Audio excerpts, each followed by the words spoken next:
Sorry. All right. So let me just share screen.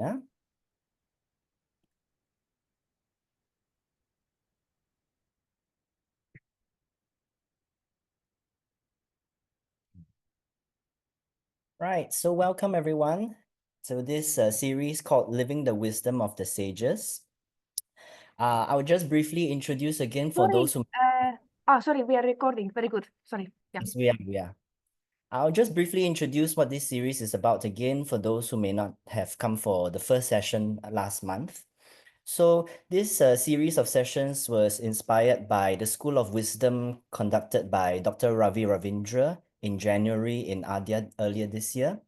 And during the 10 days of the School of Wisdom, on each day he presented one quote from a sage from a different tradition. Last month, we had the opportunity to come together to discuss a quote by Rumi, a Sufi sage.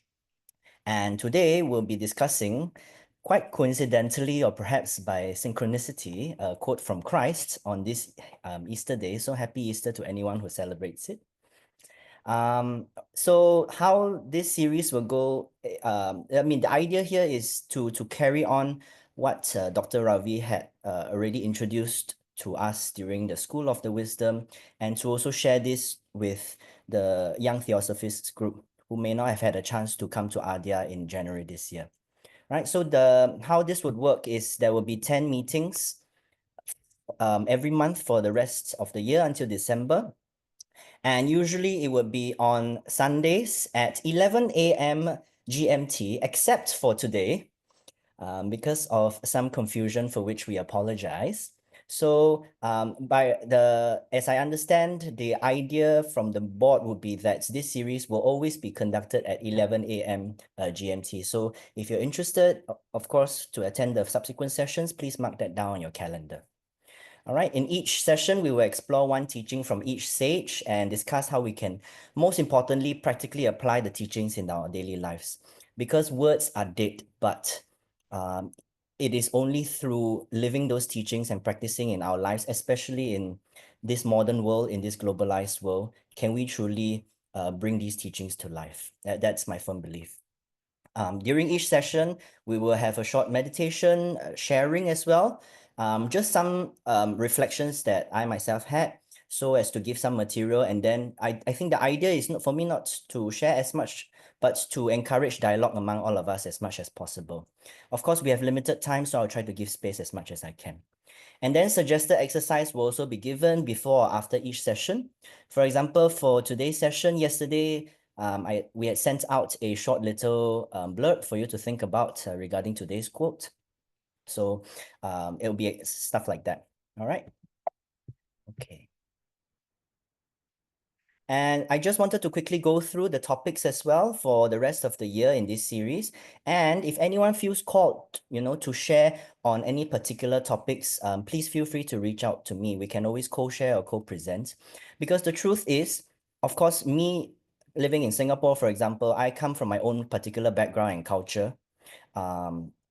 Whether it's religious affiliation or in terms of what I've been exposed to in my environment. And that will look quite different if you are living, say, in the UK or in India, right? Or in the Philippines, wherever you might be. And of course, with your own particular life experiences and background, I imagine that you will be, with your experience, more equipped to share the teachings from a particular tradition. And in fact, that's the beauty of having a group together as well, that we can also tap on each other's knowledge and expertise.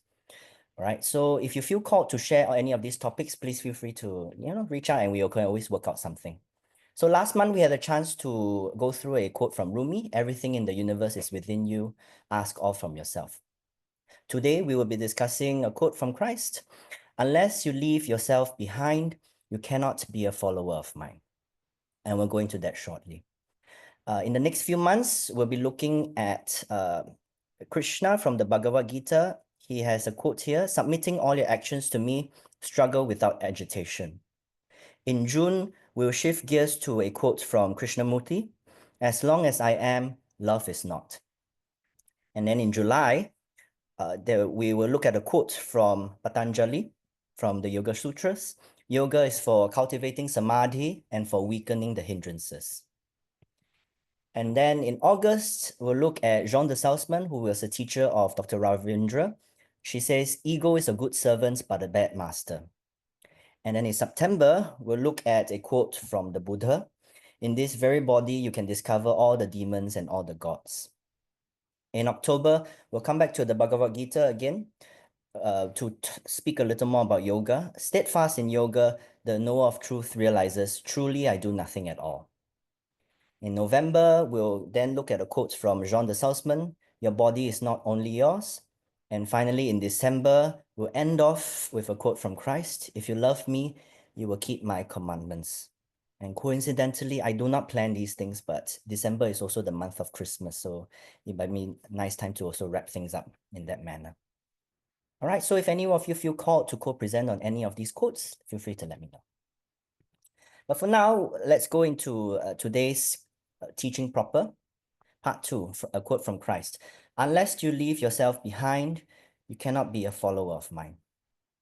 Before I share or color your perceptions about this quote, I thought it might be helpful to start us off with a quick meditation.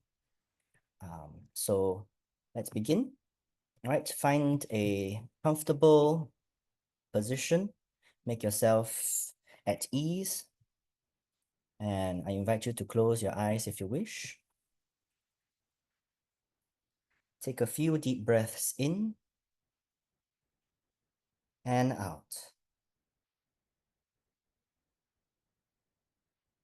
Feel your body relax from the top, scanning your body all the way down to the bottom, to your legs.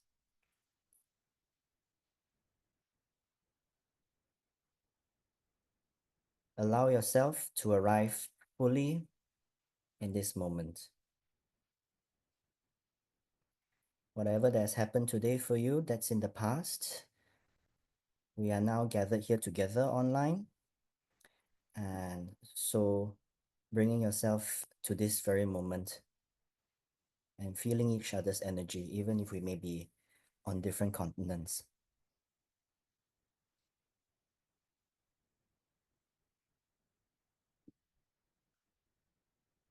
Now,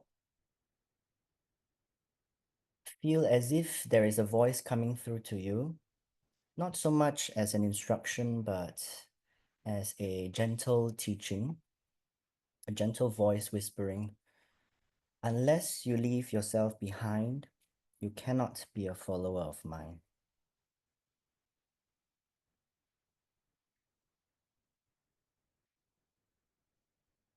What is this self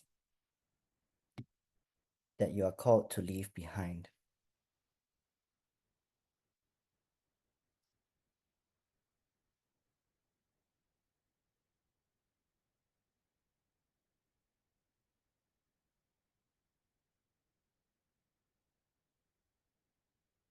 Which part of yourself might it be calling you to let go? Is it in relationship, in possessions, in the need for control, in terms of fears, of duty, of your body, of judgments, of your desires?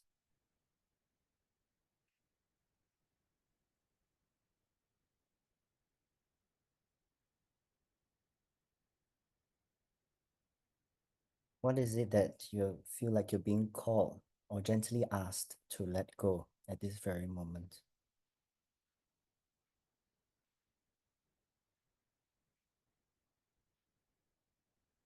And then be honest with yourself.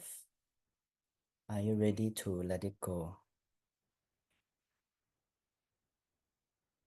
If you're not, it's perfectly okay. Hold it with you.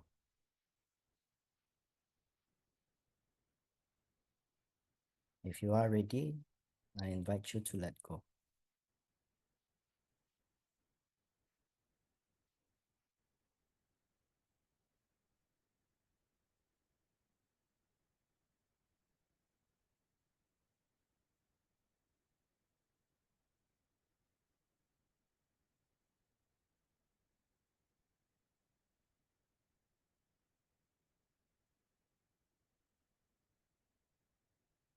So sit with this, let the silence speak to you.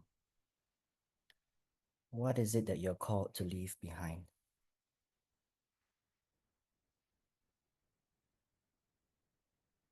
How does it make you feel when you're called to leave this thing behind? This relationship behind, this desire behind, this characteristic of yours behind.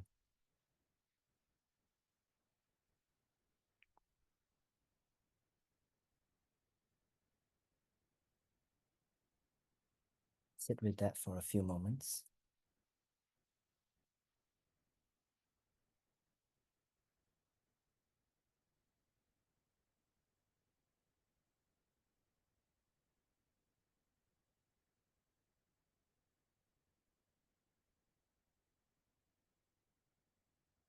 And now slowly coming back. Wiggle your toes. Taking a deep breath in. Whenever you're ready, I invite you to open your eyes. See each other's beautiful faces again.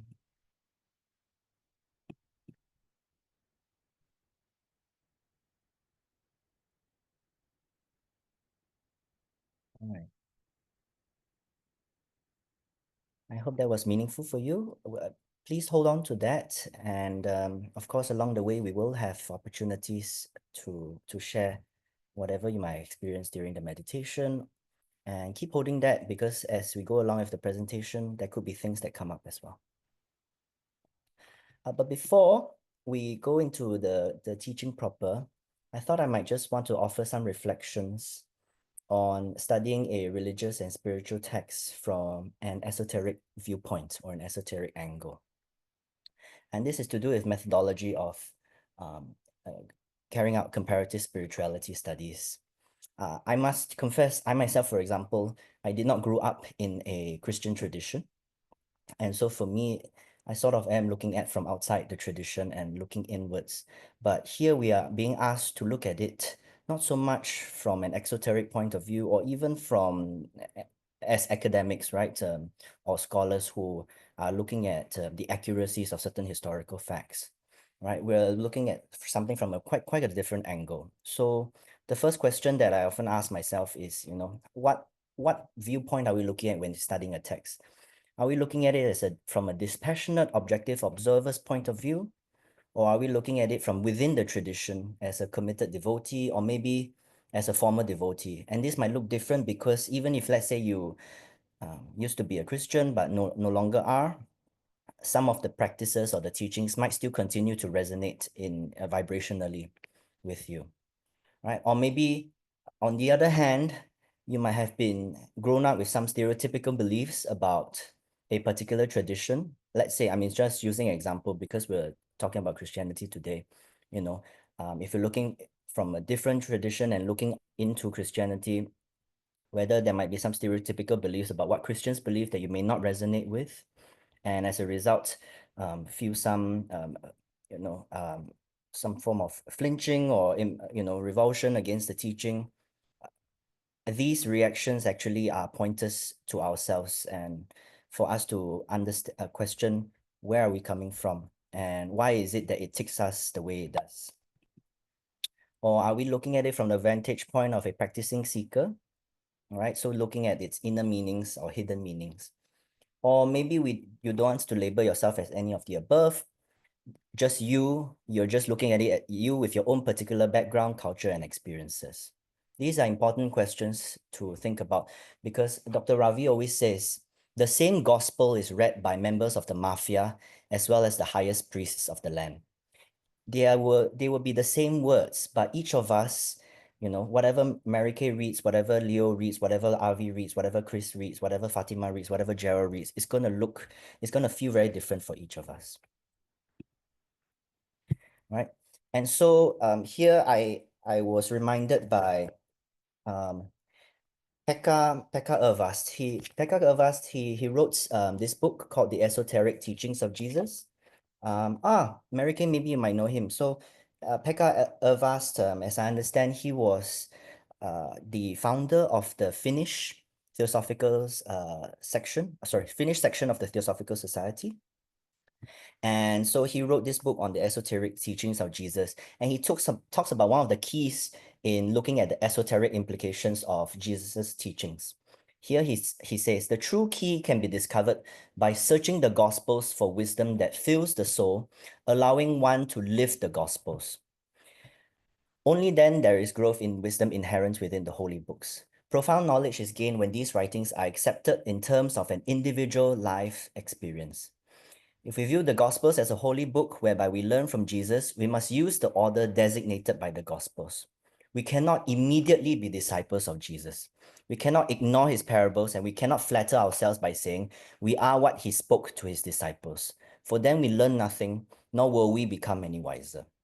The idea here is that we cannot just study, as I understand, the teachings of Jesus just from an objective, like we pretend to be neutral and try to study Jesus's teachings, because then we are just looking at it. We assume already that we are followers of his teachings. But if we go it from that angle, we will never be able to understand the true pearls of wisdom.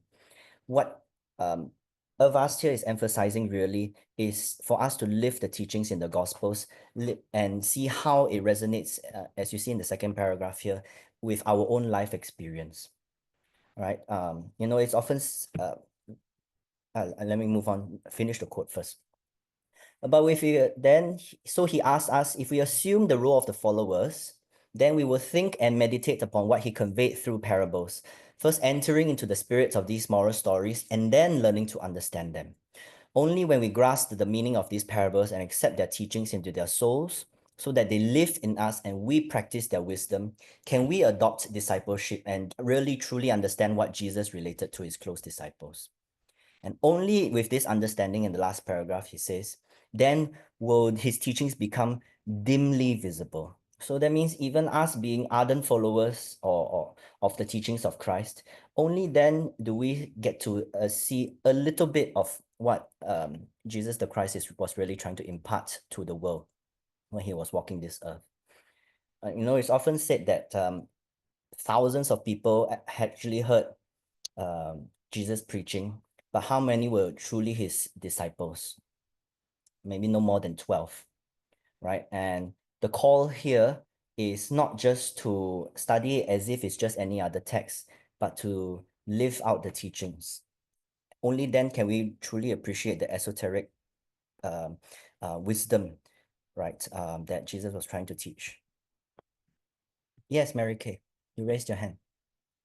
Yes, I heard today a very interesting thought about Christ and the Bible. I was explained that Bible and all the other sacred texts like Bhagavad Gita and so on are actually a story of our life if we live it correctly. Like in Bhagavad Gita, and then he explained how there was like several initiations going on, and last two initiations was when the Christ was born, then when he got baptized, then he did some things there, and then he was crucified, and the resurrection was the last one. So if we are able to live in a right way, like a Bhagavad Gita, the Arjuna was a very realized person. So if we could do, it is more a story if we could understand in that sense that it gives like an guidance how to live a good life. Yeah. Beautiful, thank you. I heard that these teachings sometimes they can trace the story of all of our lives. And in a way, the idea here is to see for each parable, each particular mystery of Jesus, for example, how that can be interpreted in a way that's universal, that can be applied to all of us. And so actually, I was going to share this later, but I was also very deeply inspired by Annie Besant's esoteric Christianity. This is so in this book, she covers a great depth. I mean, this one I think could be a whole series on its own, but she covers a great depth about all of the different uh, mysteries of Jesus, like Mary Kay, you were outlining, right? Starting from his birth all the way down to his crucifixion, and then of course his resurrection, and how we can interpret each of those esoterically, and more importantly, to practically apply them into our own lives. I will give two examples of that later on. And so when we reach there, I'd be happy to also hear what you think about them as well. So thank you for that comment. So just to end off this point, right, about methodology, right? So the question that I want to invite us to consider is, what are we bringing into the study of a text? Let's say, for example, we read a particular passage and we do not understand or disagree maybe even with a particular religious text or spiritual text. Does the issue lie with the text, the words themselves, or does it lie with our own limitations or our own conditioned beliefs? It could be both. It could be either. I'm not trying to be cheeky and suggest any, but it's important to first look within and ask whether from our visceral reactions to a particular text, where does it come from? And second, to consider if, let's say, we do not nominally profess ourselves to be a follower of a particular tradition, can we still find lessons to be drawn from a sacred text? For example, in my own background, I grew up in a nominally Buddhist family, but still I continue to consider sages like the Christ as my teacher, right? Rumi as my teacher, Hindu scriptures and teachers as well, because I find that there's so much wealth of wisdom that they all can offer, even to me. And then finally, what peculiar faculties of ours are required when studying a spiritual or religious text? As opposed to, let's say, a blog article or an academic paper, how do we look at texts differently? What kind of qualities or faculties are required from us? Discrimination, discernment, spiritual sensitivity, these are things that I invite you to think about. So in short, to look within, even while we are studying. All right. Yeah. Okay, so now we move into the teaching proper. And I thought the first step to go into is to examine his teaching in context. And so the quote that I given earlier was, unless you leave yourself behind, you cannot be a follower of mine. So I went to look up the Gospel of Matthew. This is the King James Version translation of that verse that Dr. Ravindra took from. Then the verse reads, Then said Jesus unto his disciples, If any man will come after me, let him deny himself and take up his cross and follow me. So of course, different words and different expressions are used, but the idea here is not to get stuck with the expressions, but to hear what these words are trying to point towards. And so here, we look at and imagine first maybe the scene when Jesus uttered these words. And so this verse comes from the Gospel of Matthew in the Bible. And this was written by one of Jesus's disciples later on, Matthew. He was a Jewish tax collector before becoming one of Jesus's 12 apostles, and he was believed to have written the Gospel of Matthew to show how Jesus fulfilled Jewish prophecies about the Messiah. This is not a religious study, so I'm not going to go too much into it. But the idea here is to at least give some context so that we understand better where this quote is coming from.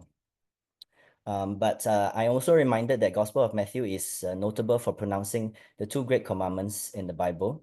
Namely, the first commandment, love the Lord thy God with all thy heart, with all thy soul, and with all thy mind. That is the first and great commandment. And the second is, thou shalt love thy neighbor as thyself. I think the last line is also really important. On these two commandments hang all the law and the prophets, because every tradition will have its own, different rules and different forms of guidance. But here, the call for us is to interpret those rules and guidances in line with these two commandments. Whenever we do something that's hurting someone, are we really adhering to these two great commandments? That's something that even in my own life, I I can even apply it even though I do not profess myself to be a Christian.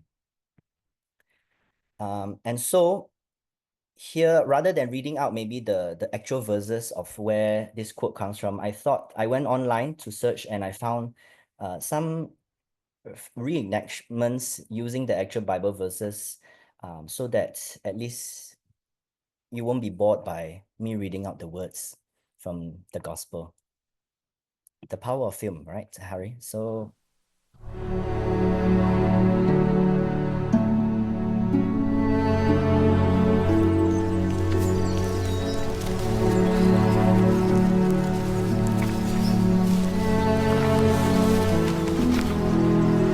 Whom do men say that I, the Son of Man, am? Some say that thou art John the Baptist, some Elias, and others Jeremias, or one of the prophets. But whom say ye that I am? Thou art the Christ, the Son of the living God.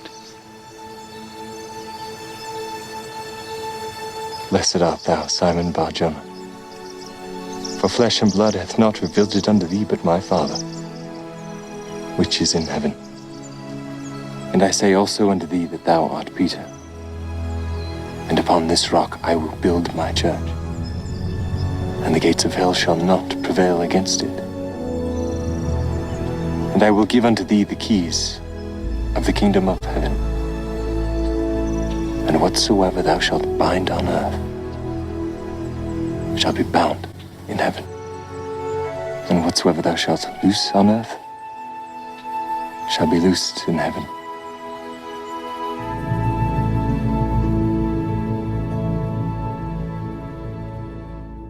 this just sets the scene for when Jesus uttered those words.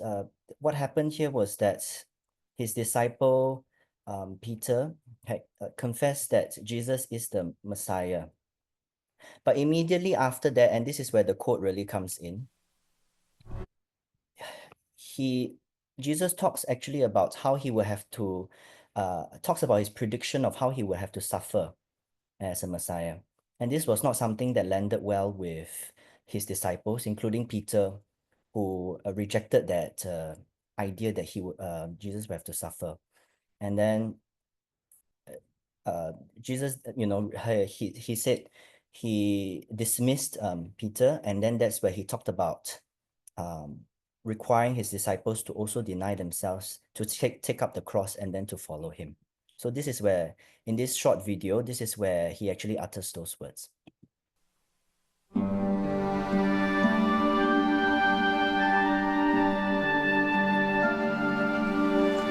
The Son of Man must suffer many things, and be rejected of the elders and of the chief priests and scribes, and be killed.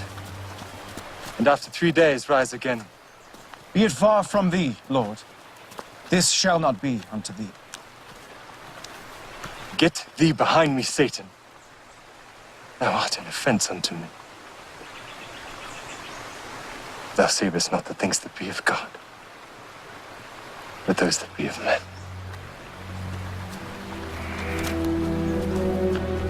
If any man will come after me, let him deny himself, and take up his cross and follow me. For whosoever will save his life shall lose it. And whosoever will lose his life for my sake shall find it.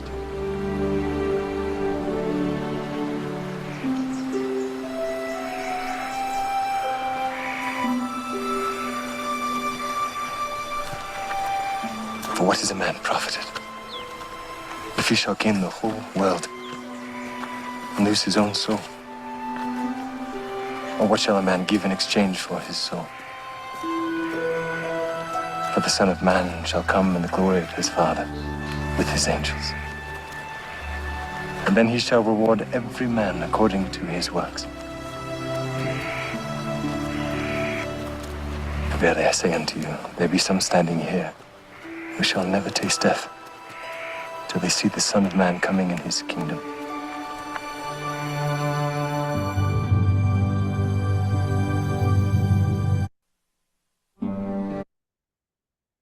Yes. So just as a very quick recap, in that video, Christ begins with his prediction about his suffering. This is often known as the Passion prediction, which is just a small note, but passio in Latin means suffering, which sounds quite different from our modern idea of what passion means. So this is very interesting, whether even our modern passions are actually even a form of suffering as well. But anyways, he speaks about how he has to go to Jerusalem, he has to suffer many things of the elders and the chief priests and scribes, and he has to be killed and be raised again on the third day. And then this is where he tells his disciples, if any man will come after me, let him deny himself and take up his cross and follow me. Just for a small little note as well, verse 26 is also quite a popular verse that people often quote. For what is a man profited if he shall gain the whole world and lose his own soul? Invoking the idea of, what's the point of having all these material things that we gather if we were to lose our soul in exchange? And so in this context, we'll just look a bit more closely at these two ideas about denying oneself or leaving oneself behind, and then this the symbol of the cross as well. This idea of denying oneself or leaving oneself behind is of course not particular only to the Christian tradition, right? I'll just give some examples of the other religious traditions that also say it. For example, here we have a quote from a Sufi saint, Ansari of Herat. He says, know that when you learn to lose yourself, you will reach the beloved. There is no other secret to be learned, and more than this is not known to me.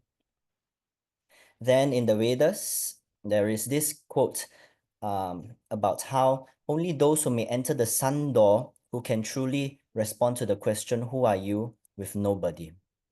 The idea here, as I understand in the Indian tradition, is that the door of the moon is usually reserved for those who pass away and then eventually are reborn again. But the door of the sun is reserved for slightly more exalted people. And so only those who can pass through those doors are those who say nobody, who say they are nobody, rather. And then, of course, I would be remiss if I didn't also raise the Buddha's teaching of non-self, which is one of the key doctrines, right? The non-self here being that there is no fixed or permanent entity residing within us that is eternal. And so in a way, there is no one self, there is no S with the small letter S. There's no self with the small letter S. And this teaching of oneself, non-self rather, is one of the three universal characteristics of existence, alongside suffering and alongside impermanence. And of course, this is also not confined to religious traditions. For example, Albert Einstein, he had written before in this compendium, The World as I See It, he says the true value of a human being is determined primarily by the measure and the sense in which he has attained liberation from the self. Right? This is coming from someone who is regarded as one of the greatest scientists in history. And also, he himself also speaks about liberation from the self. And then Krishnamurti, in his teachings, it's interesting that he ties this idea of leaving oneself or denying oneself to the idea of love. He says here in a talk in 1961, to die each day, that means not to carry over from yesterday all your ambitions, your grievances, your memories of fulfillment, your grudges, your hatred. You understand? To die every day. Then he continues, love means surely to die to everything that you have known. As love is the unknown, so death is the unknown. So you cannot love with the known. And to enter the unknown, which is death, one must die every day to everything. Then only is the mind fresh, young, and innocent, and in that there is no death. So immediately the question that comes up is, how do we die to ourselves every day? What does that mean to you? The second idea that is invoked by this quote is the symbol of the cross. And these days, a lot of modern teachings, modern spiritual teachers like Eckhart Tolle also often speak about Jesus's teaching of the cross as a symbol to represent one, the vertical dimension, and the other, the horizontal dimension. And often it is spoken of as the vertical dimension representing our love of the God or the divine or Krishna or whatever you want to call it, our higher S self or our ego with the capital E. And then the horizontal dimension, which corresponds, for example, in the Christian tradition, to loving our neighbors as the second commandment, or just the idea of loving kindness in Buddhism, for example, right? But one would, of course, very quickly note that the vertical dimension stretches far longer than the horizontal dimension, which again invokes the idea that of a greater emphasis on connecting within, connecting to the divine within, while also not forgetting, of course, the people or the beings that are around us on the horizontal dimension. So both are required. Leo, please. You had a And the comment? fact that the horizontal line, which is our relation with our brothers, is closer to God than at the bottom. So that we need to connect to our brothers in the spirit of, in the higher spirit, in that sense. Oh, absolutely. I love that idea, that being connected with our brothers is in a way being, our brothers and sisters, in a way is being connected to God itself. But of course, Leo, what you're speaking of is at the highest, like one of the highest, at the level of oneness. And even I myself, I cannot profess myself to have even reached that stage. And so that's why I often see that spiritual teachers, that's why as a concession, because not everyone may be at the level of oneness yet, they look at the cross then as a symbol to help us to bring together this idea of connecting with our brothers and sisters, but also connecting with the divine nature first in us, and then of course eventually seeing that the same divine nature also reflected and mirrored in everyone around us on the horizontal dimension. I appreciate you raising that. That's wonderful. Yes, young theosophist.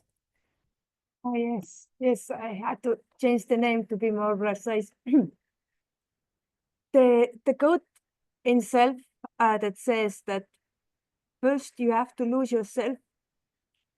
So what I think Christ is talking about, the God in secret in himself, like another place he mentions, is our higher self. Blavatsky says that there's two voices he's immediately obedient. One is his master and the other one is her higher self. So, and if I'm thinking about the God in that perspective, that I need to lose my lower self voices, the one, how can I get the food? And stuff. So I will be able to hear the voice of the higher self. How can everybody have enough what they need? Like in that sense. And the cross, I was thinking what is the cross, because one sense Christ might have known the future that much that he was crucified, but maybe I don't think that was the thing. What did he meant by the cross and that time when he said, like, I mean, and I was thinking the cross is like the physical body or the burden that we have to bear in this life. If we have already reached the knowing of the higher self, you still have to wear this physical body, and it's bringing you down, and it's like wearing a cross in that sense. If you wouldn't have it, you wouldn't have the torture of old age and sickness and so on. You have to wear it, but also it could be another aspect that it's like a bodhisattva way, that you're wearing this cross so you can help with this body others in their journey. And then follow me, like he says. So take this cross and then follow me. So yeah. Yes. Thank you. I heard three very resonating ideas there. The first one about the vertical dimension having multiple levels, right? So you were talking about the level of course, at the highest, whatever God or divine. Then, of course, slightly lower down the level, the idea of masters. And So there is some form of hierarchy also going on there. Just like how in the Christian tradition there is a hierarchy of beings. There are at least 9 different orders of angels, for example. And so it's this vertical dimension. Then it's a question of how do we apply it to ourselves, right? What does this hierarchy of beings mean to us, and how do we continue to quiet first ourselves at the very bottom, and then after that we start to quiet also as we go up this vertical dimension or inwards, whichever speaks to you, so that we can hear only the voice from the highest or the deepest. The second, I thought that was an interesting idea that you raised up also. So, maybe we can really go into a group dialogue about this, right? Because you were already talking about what the symbol of the cross means to you. And I heard there about how this language of taking up the cross actually sounds like a burden, right? It sounds heavy. And yet it continues to be our responsibility to carry in this life in order to grow. And to hear you finally also say how the taking out of the cross is also in a way a responsibility for others, just like the Bodhisattva tradition, Bodhisattva vows in the Buddhist tradition rather. So thank you for sharing that. And so maybe I'll just open also some space for dialogue, right, about these two components of that teaching from Christ. First, about what do you discern from the teaching to deny yourself or to leave yourself behind? And or the second idea of the symbolism of the cross. What does that mean to you, right? If anyone has any thoughts, reflections on either or both of them, I just open the floor. Yes, Chris, please. Yeah, maybe I can also share my thoughts. For the first phrase, deny yourself. Well, for me, it means making small sacrifices in our daily lives. It says that when you die every day, you become more free, which to most people seems like a paradox because the more you sacrifice, it doesn't seem to be you're being more free because it's sacrifice is often associated with pain. But if you look at life in general, it's actually quite true. It doesn't have to be spiritual. It can be actually something very practical. For example, if a person wants to be financially independent, then a person has to learn how to save and how to invest. So initially, you sacrifice your desires. You sacrifice your desire to spend money on things that you like, that you want to enjoy, so that you'll be able to save.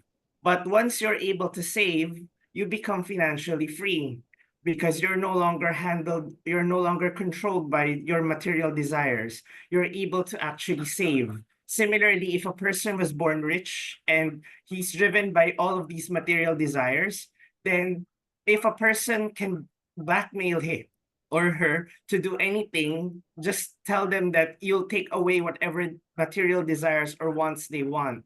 But if a person has learned to deny themselves, like, I know I can sacrifice this for something better, then they're not controlled by anyone or anything. Or for example, if you're a student and you want to graduate, so you sacrifice every day. You try to sacrifice your time to studying. So it seems painful at first, but it's freeing in the end because at the end of the day, when you graduate, then you're free. You're actually able to achieve something higher from denying something which is lower. I hope I'm making sense to the way I'm explaining it. So it's the way I see it is that you're denying something from your lower self, your desires, in order to achieve something higher. In a spiritual sense, that's also true. You also want to sacrifice something like your personal desires, your selfish desires, because you know that in the end, when you sacrifice for the greater good, it comes back to you in the form of karma, or perhaps it will come back to you as a form of self-realization in the end. And then for the symbol of the cross, I agree, but I encountered this more on the Alice Bailey teaching. So the cross is the symbol of the spiritual life, like what you've mentioned. I agree also with Mirike. So the vertical axis represents our relationship with our higher self, with the masters, with the Devi kingdom, and so on and so forth until it reaches the highest level to the God and even to the Godhead principles. And then the horizontal aspect represents our relationship to our fellow men. That's why to love God and to love our neighbor as oneself. But it's also our theosophical life, because the way you achieve the vertical axis, at least for now, is through study and meditation. And then from that study and meditation, your intuition will awaken, and then you'll be able to sense which specific area or field of service you belong to. And then you will form the horizontal axis after that. So it becomes study and meditation and then service. Beautiful. Thank you. Thanks. It's almost like you anticipated the next section of my talk.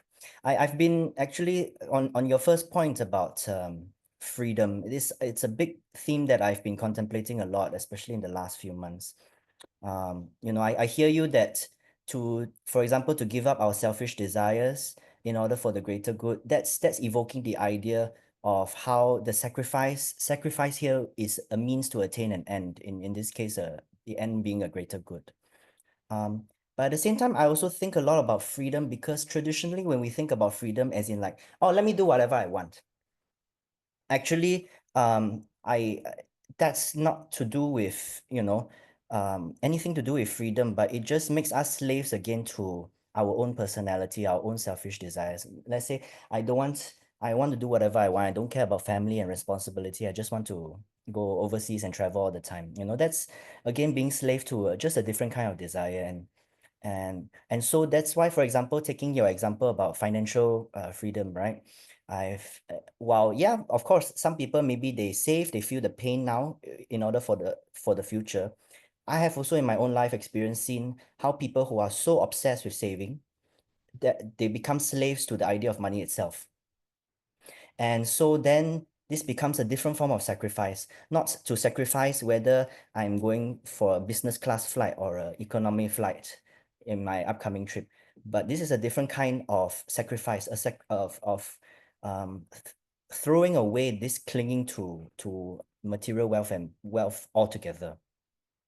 And so that's a sacrifice on a different level. And so that's why I think a lot about freedom and what it means. And in a way, I am still going around as to how that freedom ties in also with our duties and our service to the bigger life in general.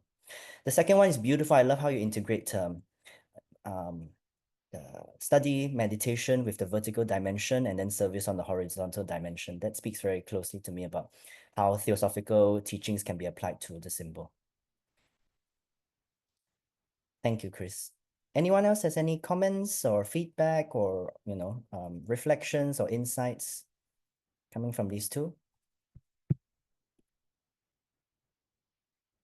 Leo, please. Yeah, I attended the Easter Mass recently, and there is a verse that was made into a song that is really it's another parable, but hopefully it kind of answer two confusing parables answer each other. It says something about this, that except a grain of wheat fall into earth and die, it will remain alone. But if it die, it will bear so much fruit. I tried to send the image into the group chat. I don't know whether it appears properly. I saw it. Yeah.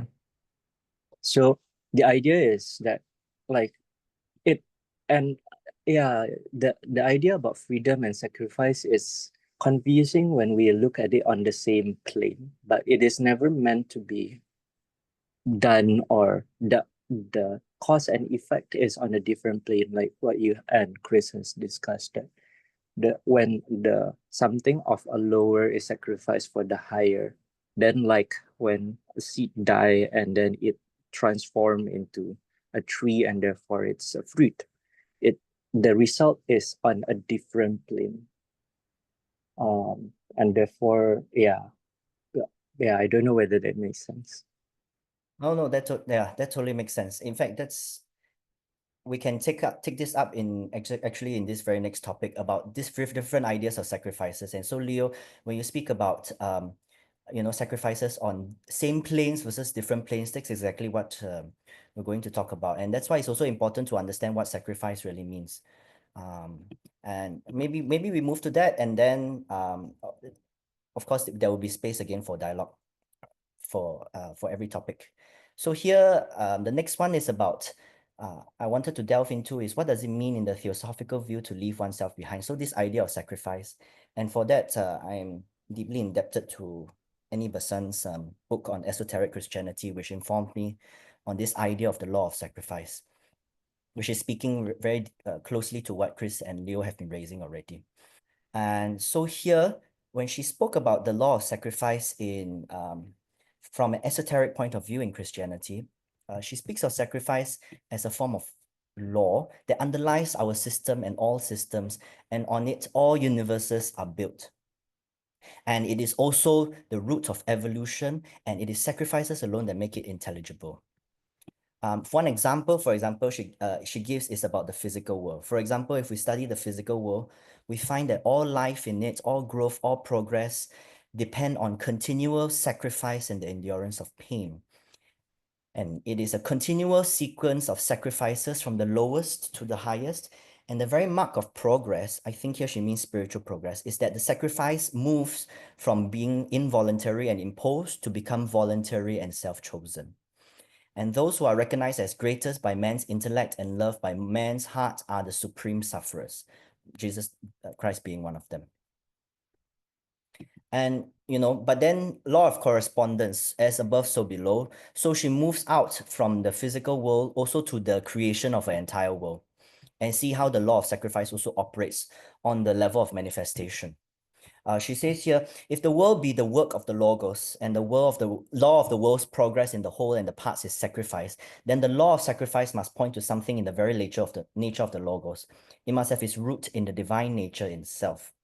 A little further thought, she says, shows us that if there is to be a world, a universe at all, this can only be by the one existence conditioning itself and thus making manifestation possible, and that the very Logos is the self-limited God, limited to become manifested to bring a universe into being.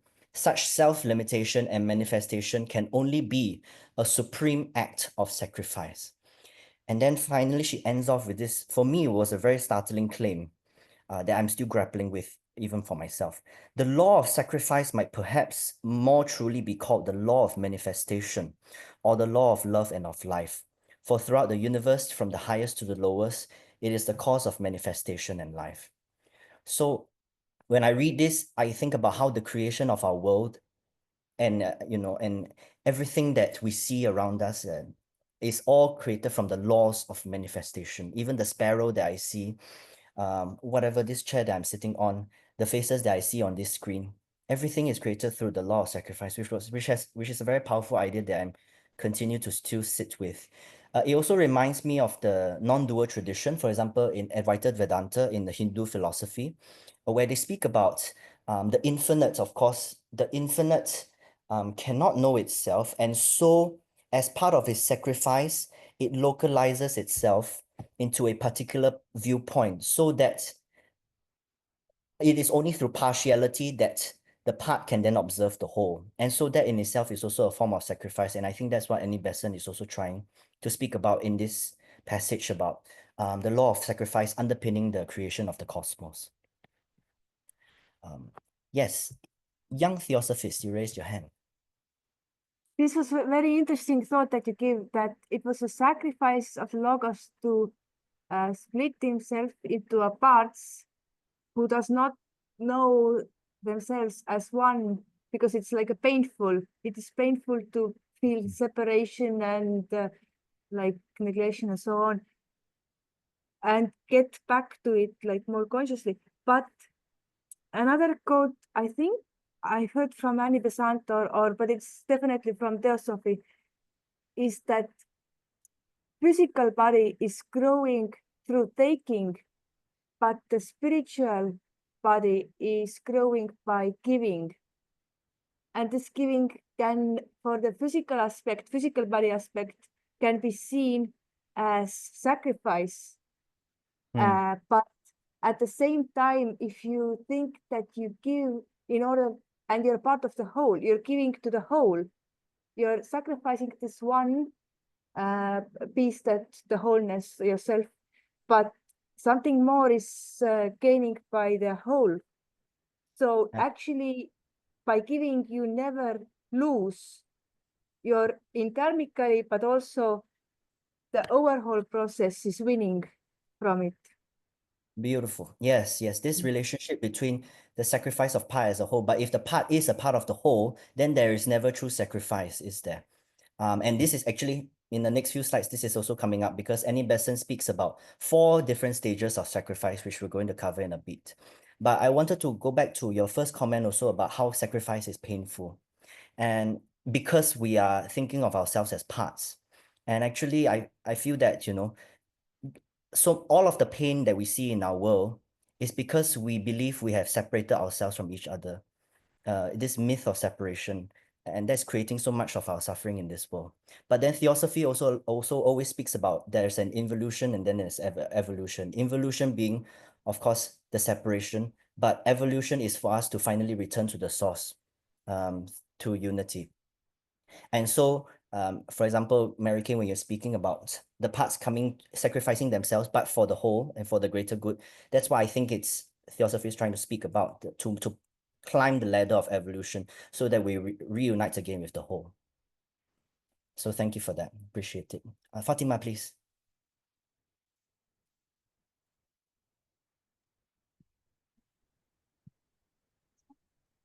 Sorry, Fatima, I can't hear you. Hello? Yes, I can hear you now. Wait. Hello? Yes. Can you hear me? Okay, Yes, now, yes, in my laptop. Well, I just wanted to say one thing about the word sacrifice. I'm sure most of you have heard about this, and Pablo sent the remarks several times. But sacrifice, the root of the word is sacred, sacro, and office is work, let's say, or act, no? And then, so it's the sacred act, no? So, and at the same time, I think part of this leaving behind is this path of starting to become empty, clean, in the sense of, this very spread the story very beautiful, no? This researcher that went to this Zen monastery, and then he had so many questions and this, and then he was invited to have a tea, and then they pour the tea, and then the tea started to come out, and then the guy was saying to the monk, "What are you doing? You're making this," and then the guy, how you are pretending to put any new tea if the cup is full, no? So of course it may be, but for me, there is something which can be for all of us, I feel, at least it works for me, because there is a sense of this painful way of going through the sacrifice, which we don't have to forget that this is our mind creation. On a sense, even if it's crazy, but we are ourselves somehow choosing to be on that pain. Nobody else really is creating. Yes, there are circumstances, but the pain itself, in the moment it enters in our magnetic field spheres of action, is our body who is. So what I try to say is that I feel that there is something on the inspiration, that is why for me the devotion is something important, and not necessarily to a specific deity or a specific entity, we would say, but it could be to certain values. It could be to certain even images of tenderness of a world that can move us. And I think it's important that we realize that what we are doing on that letting go something is to bring presence that we are gaining that emptiness. So to try to look at the positive side of that pain within us, you know, like for example, you go to make exercise and you get the pain on the muscle, no? And you can get mentally saying, oh my goodness, why I'm doing this? Or you can kind of start to laugh about yourself and says, let's take it. Let us get the pain, let the pain go. I know if I take it 10 minutes, then it will be less. Let it go, you know, and you do it. There is like an aspiration, a motivation that makes us, I think, go through the pain, gives us a direction clear, and then wherever it goes, we kind of know that it's worthy, no? We bring present, why is that worthy? And we know what we are going through. And then, yes, I think on this sense, we remind we are doing a sacred office, you know, and I think exactly that also may, I don't know, add a certain light and lightness into the whole going through it. Thank you. That's beautiful. Thank you, Fatima. I appreciate the reminder about how it's not so much about losing ourselves, but an emptying of ourselves, like that Zen tale that you were mentioning. And it reminds me also of how when we empty ourselves, then only then a lot of sages always teach us our luminous nature can then be revealed. It's all about dusting away the mirror so that it can shine by nature. And it was also interesting how you also raised that pain is also of our own choosing, like exercise. But I'm also reminded even of meditation, for example, when we sit and meditate, when we feel like, oh, this muscle like aching a bit, oh, like this one, this posture doesn't seem comfortable. You know, we have a choice to either move away from the pain or to sit with it. And it is in my experience that often when I choose to sit with it, often it just goes away. And so I appreciate that reminder. Thank you. Let's move on, and then of course there'll be still more space. I'm really appreciating all of these comments that are coming in, and I would love to keep this going. But I just want to complete this point about what Annie Besson was saying about sacrifice. And here she raises this idea of 4 stages of sacrifice, which I thought was really helpful for me and to conceptualize this idea of sacrifice. And so maybe at this point, could I invite, instead of me boring people with my voice again, could I invite anyone to maybe read out what Annie Besson has to say about each of these 4 forms of sacrifices? Does anyone feel moved to do so? I can read it if you want. Yes, thank you, Chris. Appreciate that. Okay. So we can trace in the religions of the world 4 great stages of instruction in the law of sacrifice. 1. Sacrifice for material gain. Man was taught to sacrifice part of his material possessions in order to gain increase in material prosperity, and sacrifices were made in charity to men and in offering to deities. And 2. Sacrifice for the invisible. Instead of physical prosperity and worldly good, the fruit to be gained by sacrifice was celestial bliss. A man learned to give up the things for which his body craved for the sake of a distant good which he could not see or demonstrate. He learned to surrender the visible for the invisible. Thank you, Chris. So for these first two, the first one's not difficult to understand. We understand the ideas of charity, and offerings. This is, sacrificing a part of our material possessions in service to the material gain of another on the same plane. But already when we go into the second level, sacrifice of the visible for the invisible, that already speaks to what Leo was trying to hint at earlier of different planes. The idea here is to move towards the fruit of celestial bliss. And so to learn to give up things for which our body crave for the sake of something that we cannot see or we cannot hear, something that's invisible. And yet that is a higher form of fruit than the first form, the material for the material. This is material for the invisible already. Then we move on to stages 3 and 4. Chris, may I invite you or anyone else who might be moved to speak again? I can read the rest. Yes, thank you. And number 3, sacrifice for the greater whole. A man, seeing himself as part of a greater life, was willing to sacrifice himself for the good of the whole, and so became strong enough to recognize that sacrifice was right, as a part, a fragment, a unit in the sum total of life, should subordinate the part to the whole, the fragment to the totality. Number 4, sacrifice in unity with divine life.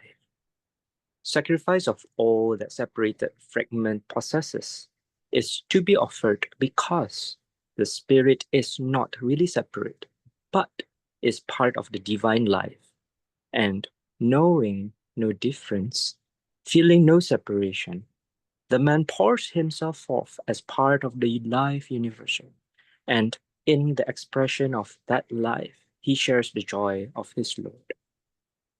Thank you so much, Leo. And so the third one, sacrifice for the greater whole, is already echoing what Mary Kay was commenting earlier about recognizing that, we are sacrificing ourselves, but for the good of the whole. And so we see that a sacrifice of the fragment is right in principle because it ought to be subordinate to the whole.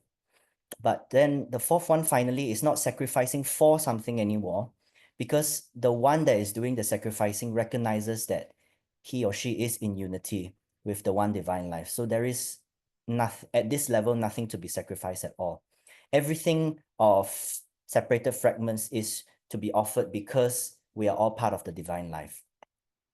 And so there is nothing to be lost except to identify ourselves with the whole. So he says here, knowing no difference, feeling no separation, and we share the joy of the Lord. So that's why I think even in Jesus Christ, he often speaks about how the Father and I are one. It's at that level, I think, at this fourth level that he's speaking at. But of course, we're not. But of course, when we look at the different stages, Annie Besant was very practical, and so she spoke also about pain, and this is something that we already have been discussing, the pains that is associated with each stage of sacrifice. So at the first stage, sacrifice for material gain, she speaks about how, there are small sufferings, the material for the material. Of course, that means just losing a bit of our material, the material part of ourselves. At the second level, when we sacrifice the visible for the invisible, the pain is for us to be broken apart from physical life and all that earth has to give. So breaking apart with the material. The third one, sacrifice for the greater whole, it's a different form of pain. And this is something that it's something I'm still sitting with and resonating a lot with myself, and maybe with many of you as well. Sacrificing for the greater whole is a great time of testing, of trying, of the growth and evolution of the human soul. For in that stage, duty may demand all in which life seems to consist, and the man, still identified in feeling with the form, though knowing himself theoretically to transcend it, finds that all he feels as life is demanded of him, and questions, if I let this go, what then will remain? In other words, we learn a lot from theosophical teachings that, we are part of the divine life, we are of the unity, we are the whole. We know these things theoretically. But yet our, material life demands us our attention in certain directions that still requires us to be identified with form, whether it's money and whether it's having a roof over our heads, whether it's nourishing ourselves with food. Nothing to be against all of that. But then how do we then resolve this tension between knowing that we are not the material life, but also still continue to live in this world? And then the last question, which I thought is already a beautiful form of meditation. If I let this go, what then will remain? If we imagine, for example, that we are layers of onions and we keep peeling back. If I let this layer go, what will remain? If I peel this inner layer, what will remain? And then if we keep peeling back all of these layers, which is a symbol of all of our conditioning, our beliefs, our judgments, our desires, our possessions, our relationships, what is left after that? But pain is limited only to the first three stages, because according to Annie Besant, at the fourth stage, because there is nothing to be lost anymore, so there is no pain. That's so something to think about in terms of the types of pain that are associated with each of these 4 stages. But it doesn't mean that we have to take Annie Besant's schema at face value, right? It's about whether it resonates with your own experience. So that's why I wanted to open the floor right now, right? And wonder, how does sacrifice show up in your own life or your own spiritual journey? Do any of these 4 stages resonate with you? How do you, the second one, I also invite you to consider, how do you distinguish between a form of sacrifice that is made out of obligation or fear and one that is made from love or unity at a higher plane? How does it feel for you? You know, it's easy to say these things. These are just words. How does it feel for you? How do you experience it in your own life? Young Theosophists, please. Yes, I had one comment from the previous slide actually, that you said that how does it, if I let this go, what will then remain? And I just remembered like a person who is like a sportman or who is like professional sport athlete, and how much, or the professional pianist, how much they have to practice. Like some people are saying, oh, I also wish to play like that. But are they really ready to sacrifice that much as they sacrifice for their time and energy and effort to do this thing? But if you do that, you will find a new freedom in that sacrifice. It is like a little bit like a controversial, but in that sacrifice, you're able to do much more because you gain the experience and so on. But I was thinking maybe this is like a parable to bring it in a like a spiritual life. Like if I let this go, I have this belief or this want, but if I let this go, what will actually happen? It's not the end of the world. It's not the end of me. I believe, like a lot of times we believe that my wants and my wishes are me. But if I really let go, what will happen? Something still exists. I do not disappear if I let go of it. I mean, this was one of the things that really got me. And the other page, the next one, you had. Can I just respond to that first? Yes, please. You know, it's, if I let this go, what will remain? Of course, sometimes it can be frightening. Of course, you know, on a small level, maybe I don't need this bag, or I don't need this additional necklace. Fine, I don't need this additional book. But if I start to widen that sphere and says, I don't need this partner, and then I don't need my children, or I don't need my parents if I let them go, or so that's relationship. Or if I say, if I let go of having a permanent roof over my head, so I don't own a house, right? The stakes become higher. And so then the question is, how do we deal with that, right? And when we notice that fear arising, what does that say about us? Are we, you know, where are we in our spiritual journey? And I think so. That's why I think this question will continue to remain with us. And until we can continue to keep jumping off the cliff in a way, i.e. letting it go, right?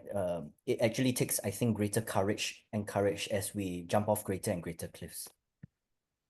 Yeah, the cliff is such a good parable because they say real life starts when that convenience zone ends. As long as you live inconveniently doing the things you've been doing, the same track, you're actually not yet living. The living is that you're like using your will, and where do you use your will?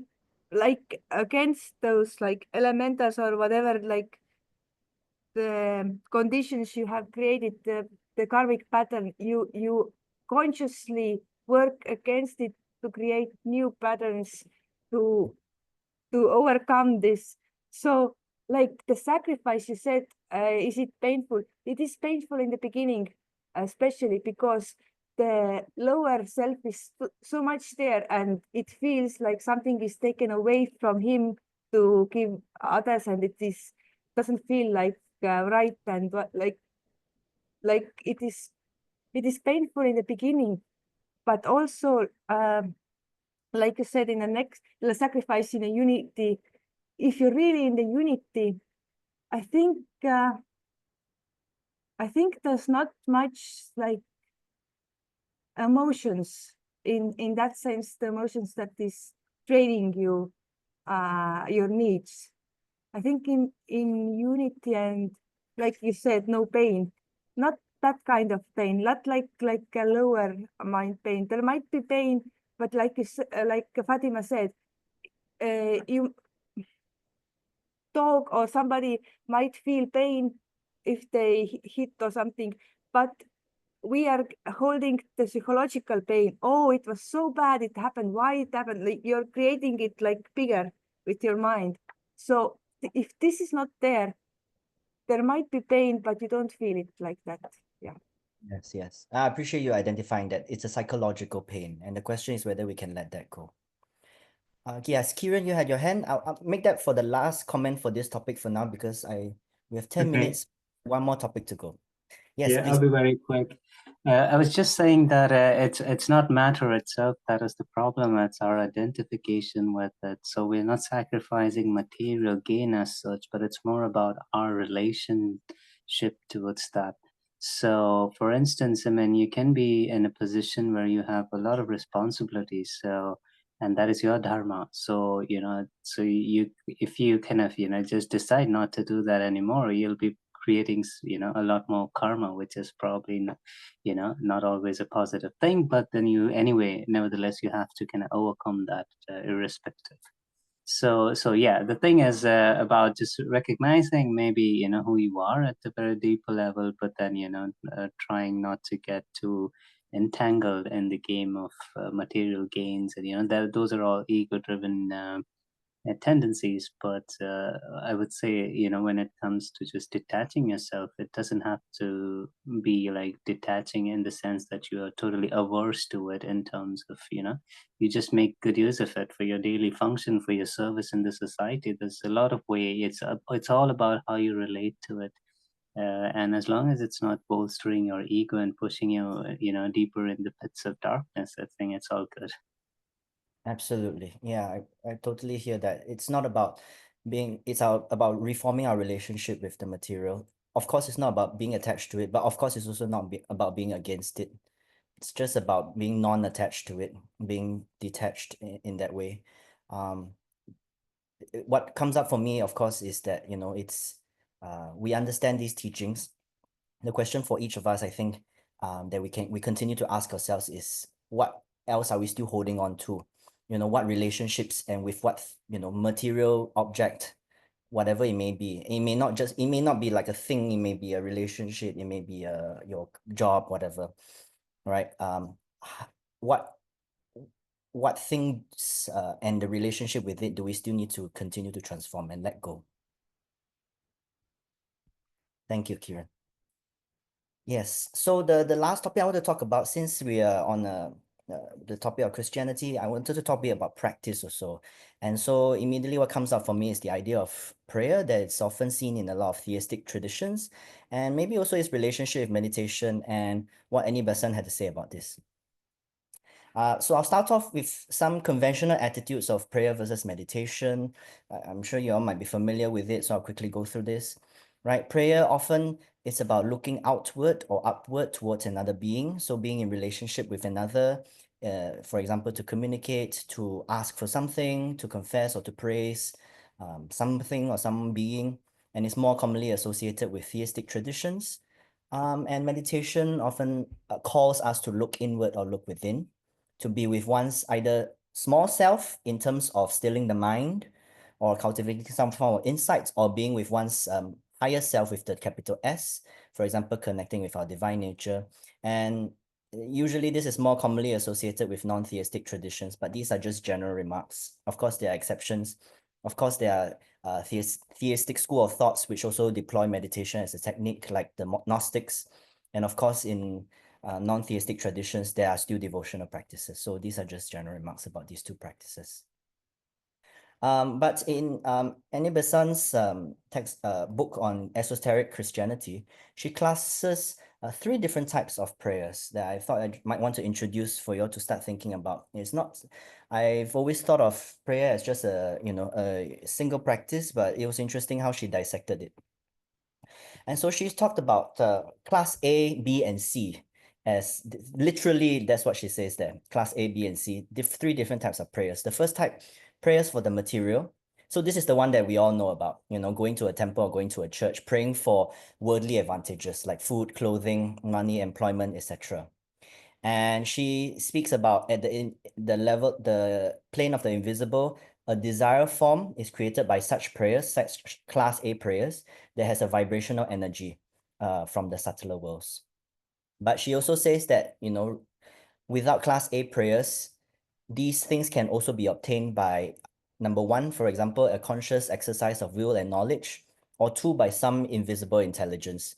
In invisible intelligence, in her book, she gives two examples. One is someone who, for example, is temporarily off the physical body and is giving help on the invisible planes, or two, some passing angels. And so under these class A prayers, one prayer might be answered, but another could be unanswered. And she explains that this could also be due to the current of past wrong, which is echoing the law of karma.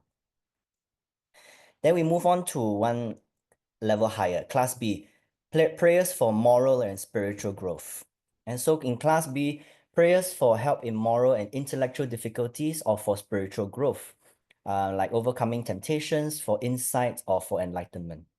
And she speaks about how when one carries out class B prayers, they have a double result. They attract help from the subtler worlds, but they also have a reaction on the person who prays. For example, in some of these sacred texts, they speak about how people who have obtained enlightenment have some aura, for example, around them. I think this is one example of what Annie Besant is trying to say here, a reaction on the person who prays. And so when one carries out a class B prayer, when it helps to dim down the noises of external activities. And the idea is that in so doing, the small voice of the spirit can be heard by the concentrated attention of the one who is praying.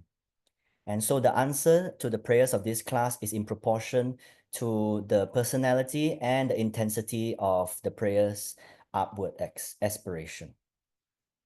And then finally, class C. Class C is not so much a prayer for something anymore.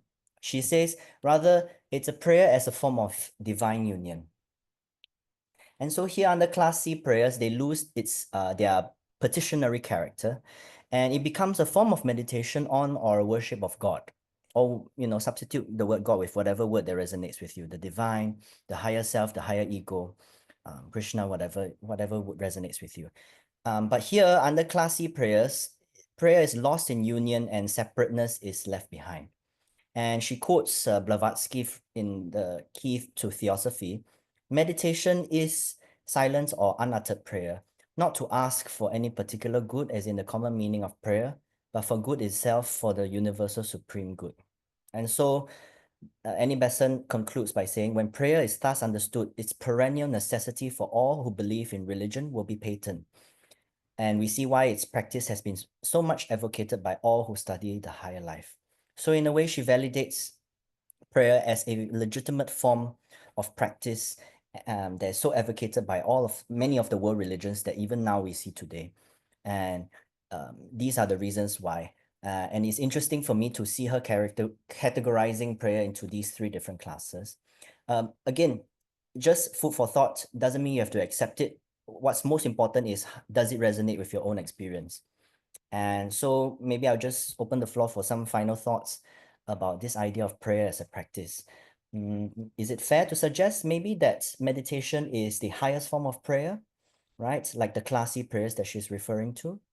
Or maybe just generally, how do you understand prayer, meditation, and their relationship, if a relationship even exists between prayer and meditation? I ask this because ultimately this series is for us to think about how we can practically live these teachings, and for me the practice is important, and so that's why we're looking at prayer and meditation. So I open the floor if anyone has any comments, insights, reflections. Fatima, please. Oh, before that, I do see that we are, 90 minutes in. Maybe if anyone feels like they need to leave, of course, you're free to do so. But maybe for those who might feel called to stay on for just a bit, maybe about 10, 15 minutes more, and then we'll wrap up. Okay? Yes, Fatima. Sorry to interrupt. Yeah, thank you very much, Jaryl. Thank you very much. It's been an amazing session overall. For me, this touches me on a certain way because I'm through different religious traditions, but I've always found myself a very devotional person in general, and thinking all the time on a sense on this. For me, devotion doesn't mean fear, because I feel very much, and in this moment, thanks to Theosophy, I understand in this moment that devotion is a part of understanding the evolution where we are, no, and understanding towards where we are evolving, and on a sense, it's like linked to what I was saying before about this intention of towards where you have your aspiration, no.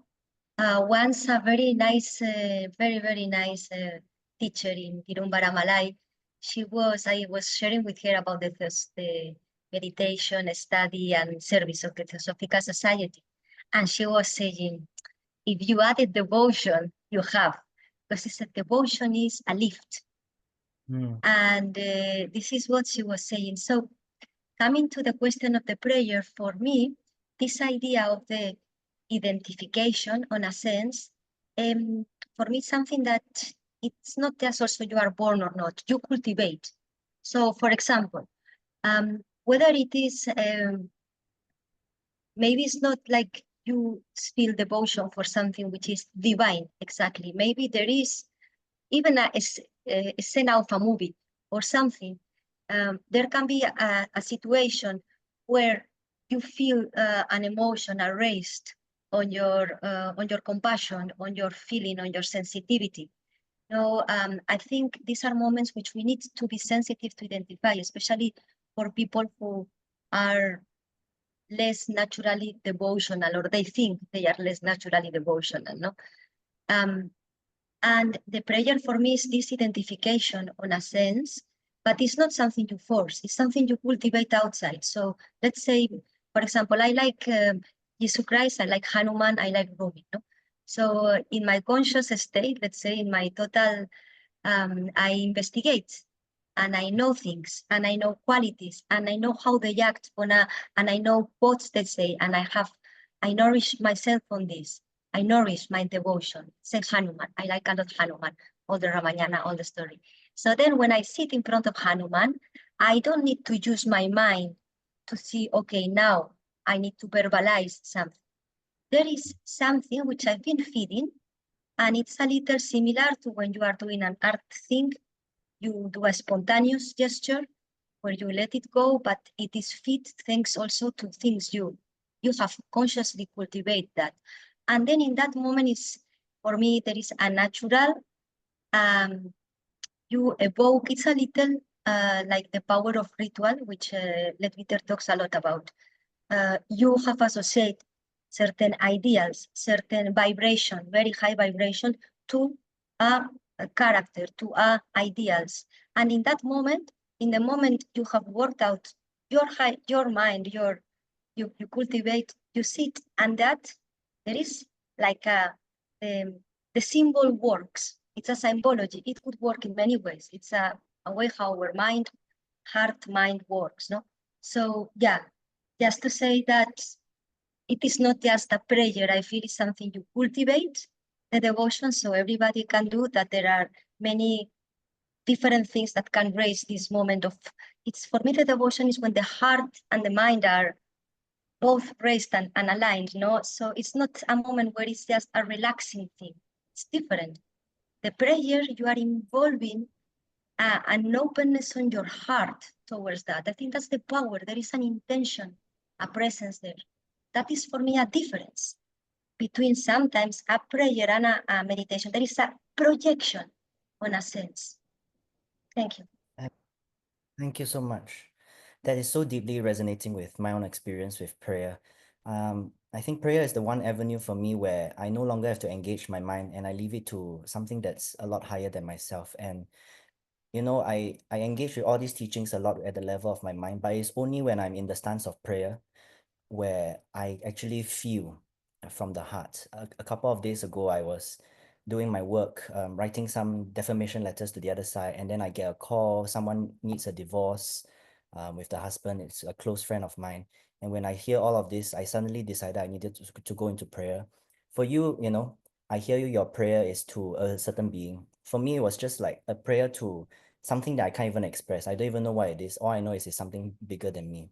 And when I remember when I go into that prayer, I just burst out into tears about just wishing so much for unity and wanting all of this suffering to end. And there's something beautiful about prayer connecting with our heart and receiving something higher from than ourselves that has continued to give me strength where I know that I'm limited, especially. Yes, Leo, please. I think when you showed the side-by-side prayer and meditation, I felt that prayer is more of the activity without, and meditation is of the activity within, and both are as within, so without, right? So then there are lower classes of meditations also when it is meant to gather either material gain or certain skills, psychic experience. But at the highest, I feel prayer and meditation, or even not praying, is the same thing. That's true. There are different levels of both prayers and meditation. And so it's a question of at what level we're speaking about. And maybe at some point, even the label is unhelpful because all of us have different ideas of what prayer and meditation is. And maybe it's more about what we're connecting with, what is the purpose of our practice that's more important there, where we can connect at that level instead. Thank you. Thank you for the reminder. Chris, please. Yeah, so for the first one, is it fair to suggest that meditation is the highest form of prayer? From the context of our discussion earlier, yes, I think so. It depends, like what you mentioned, it depends on how you define things. But I think for our discussion, meditation in its truest sense is a state of oneness with all, with the divine one life. So I guess if you would take it that way, yes, it is the highest form of prayer. And then for the second one, how do you understand prayer, meditation, and their relationship? So in some spiritual traditions, they say that prayer is talking to God, and then meditation is listening to God. But in the context of Besant's three classes of prayers, I think you can also look at it as a form of continuum. So we start out as with everybody in the mass of humanity, we all pray for material benefit. So whether it's for our benefit or for our family's benefit or for our friends' benefit, we all start that way. But eventually, from that level, perhaps through some divine intervention or through the laws of karma or through the laws of evolution, it slowly elevates, and then our prayers then become of a more spiritual nature, and then we start to pray for our own betterment, to build our character and to develop spiritual qualities. And then eventually it will be lifted up again. Perhaps by praying to these, we attract higher forms of devas or masters, and then they will slowly lift us up again, and then we'll be able to reach a higher form of prayer or meditation.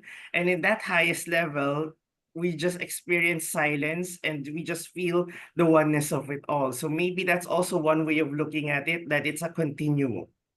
Yes, a continuum that eventually converges is what I'm hearing from you, converging into silence eventually.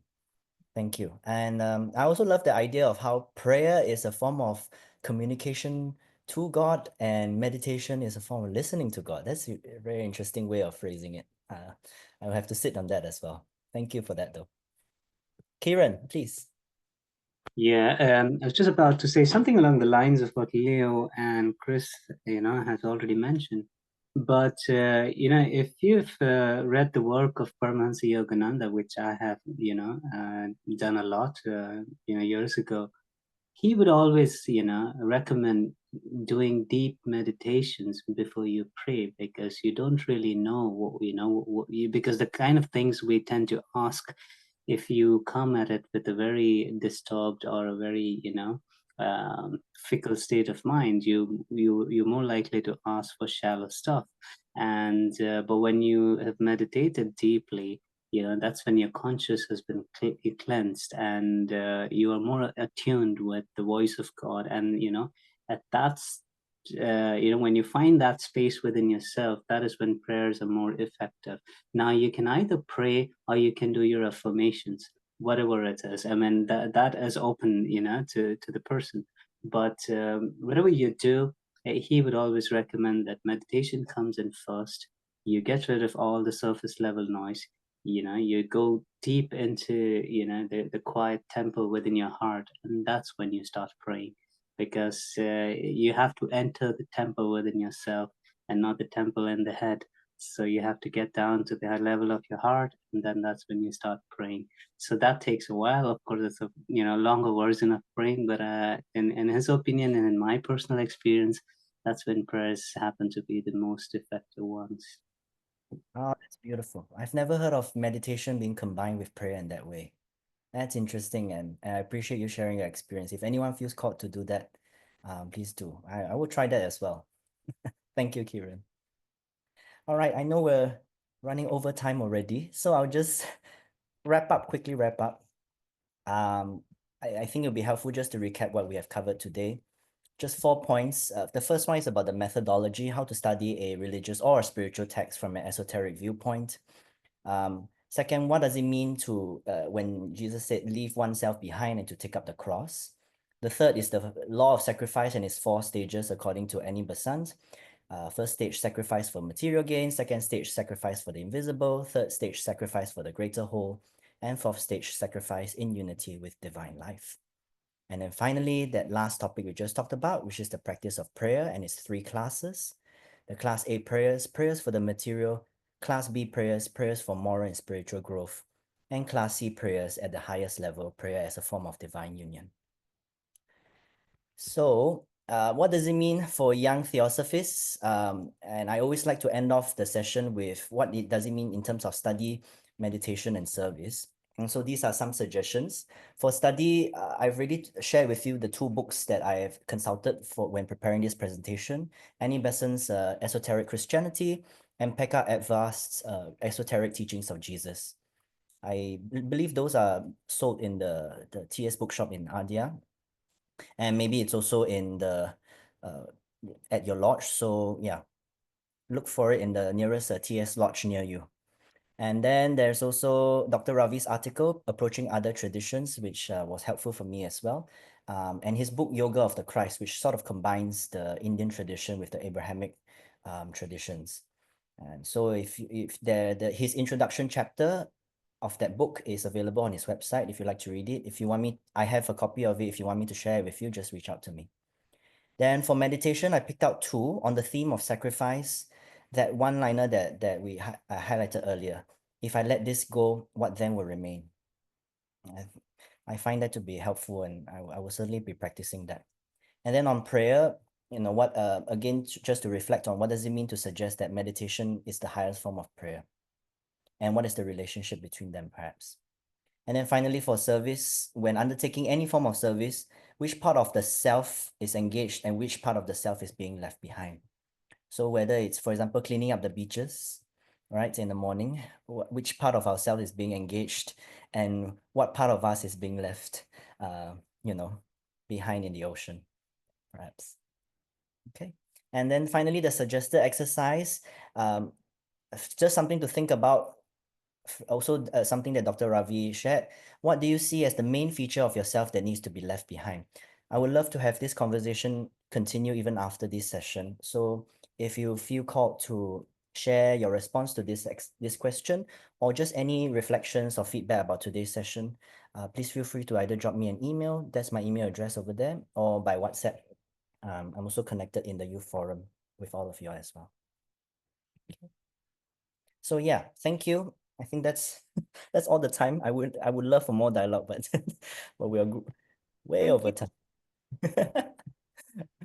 So now we formally end the session. Thank you so much, Jaryl and everyone.